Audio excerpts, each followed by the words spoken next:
Alors, chère Aude, je vais peut-être poser une seule question. Comment en sommes-nous arrivés là? Et comment est-ce que nous pouvons en sortir? Merci beaucoup, Gabriel. Merci à Boulevard Voltaire pour cette invitation. Alors, de façon très schématique, à l'origine de cet effacement de la femme que nous venons de décrire, je vois une tendance philosophique et une confusion juridique. Pour ce qui est de la philosophie, eh bien, je constate que l'homme contemporain pense que pour être libre, il lui faudrait s'émanciper de tout ce qu'il n'a pas choisi pour tout décider par lui-même. Donc ce que nous avons reçu, et donc pas choisi avec notre venue au monde, est ainsi rejeté comme autant d'obstacles et d'entraves à notre liberté, donc l'existence, la famille, la patrie, la date de naissance, le corps sexué. Et ce rejet se manifeste par exemple par la revendication de maîtriser sa propre vie, et donc sa mort, dans la revendication par certains de l'euthanasie, la revendication de fonder sa famille sur sa seule volonté, comme en témoigne par exemple la filiation détachée de la réalité charnelle de la procréation au profit de la seule réalisation du désir, donc encore la volonté, au moyen de la technologie, de la procréation médicalement assistée et de la gestation pour autrui. Je vois encore la ringardisation de la patrie comme héritage des aïeux au profit de la nationalité conçue comme un lien de nature administrative entre un individu et un État qu'on choisit. La date de naissance résiste un petit peu, mais elle aussi est désormais contestée lorsqu'elle ne correspond pas au ressenti d'âge. Puis le refus d'un sexe reçu, inscrit dans la biologie de notre corps sexué, eh bien, participe de cette tentative de vouloir tout décider. Alors ce phénomène, ce volontarisme s'amplifie avec les progrès de la technique qui confère à la volonté une puissance décuplée et qui donne l'illusion de la toute-puissance, qui donne l'illusion, par exemple, de pouvoir transformer un homme en femme et vice-versa, qui donne la possibilité de ces bricolages procréatifs qui ont été évoqués. Mais le coup de maître de l'idéologie a été de faire croire que cette autodétermination, donc cette toute-puissance de la volonté, en matière de sexe, en matière de projet parental comme fondement de la filiation, eh bien que cette autodétermination relèverait de la vie privée des intéressés. Et j'en viens à la confusion juridique. C'est au nom du respect de la vie privée que le changement de la mention du sexe à l'état civil a été revendiqué et accordé, comme si l'identité sexuée, donc le fait d'être un homme ou une femme, relevait de la vie privée d'une personne. Pareil pour les réformes dites sociétales en matière de procréation, elles sont toutes promues et soutenues par l'affirmation que les choix en la matière relèveraient de la vie privée des intéressés et n'auraient aucun impact sur les autres, ne changeraient rien pour les autres. Et brandir ainsi le respect de la vie privée est pratique parce que ça permet d'interdire à qui que ce soit d'avoir son mot à dire. Et c'est ainsi que l'autodétermination des uns devient totalitaire pour tous. Ainsi, l'identité sexuée, le fait, en la matière, si le ressenti profond de l'individu relève en effet de la sphère privée, eh bien, il convient qu'il y reste. Parce que le sexe, lui, en revanche, l'identité sexuée comme homme ou femme, a bel et bien un impact social. Il n'a pas plus social que l'état civil.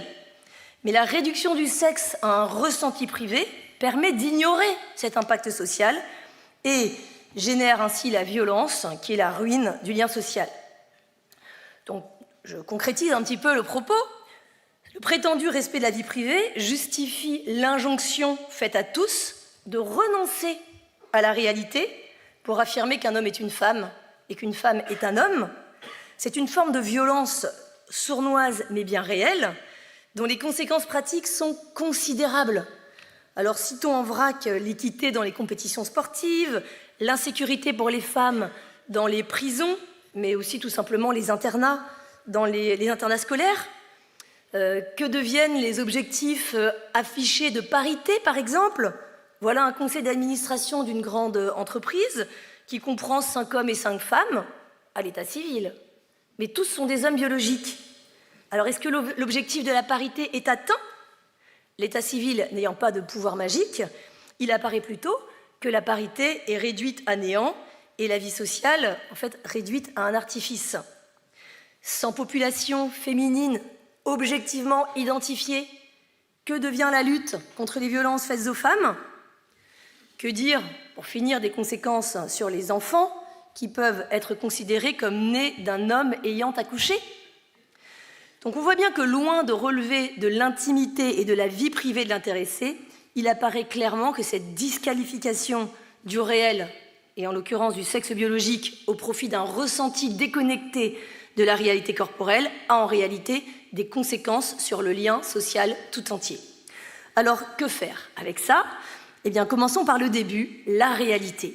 Il faut le dire et le redire, parce que tout le monde ne le sait pas. Non, il n'est pas possible de changer de sexe.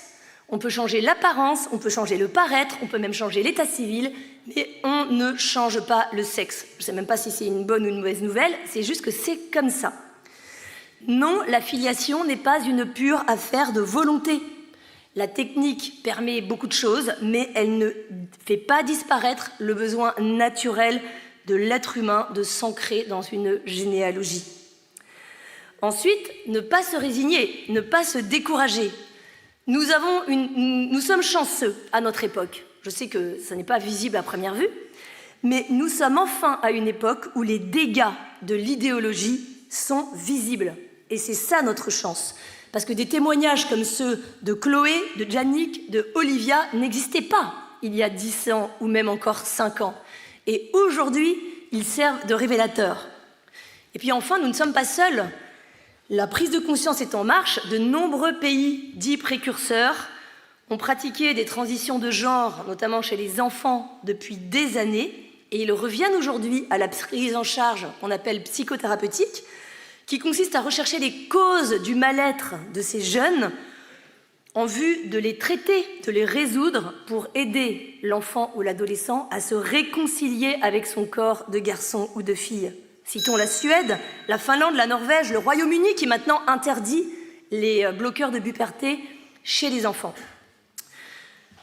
Sur la GPA, le même phénomène peut être constaté. Je vais simplement citer le rapport de Rima Absalem, la rapporteuse spéciale ONU sur les violences contre les femmes et les filles, qui en octobre dernier à l'Assemblée générale des Nations Unies a invité les États à condamner la gestation pour autrui sur toutes ses formes, donc exit une prétendue GPA éthique, et à s'engager pour l'abolition universelle de la pratique.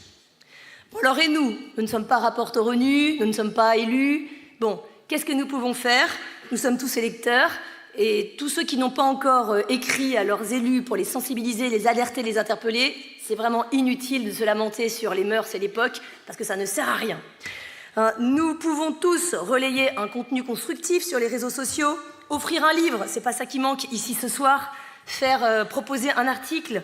Nous pouvons tous soutenir, même modestement, les associations, les médias qui interviennent dans les débats publics. Donc les choses bougent, et c'est ça la bonne nouvelle, mais ça ne va pas se faire tout seul.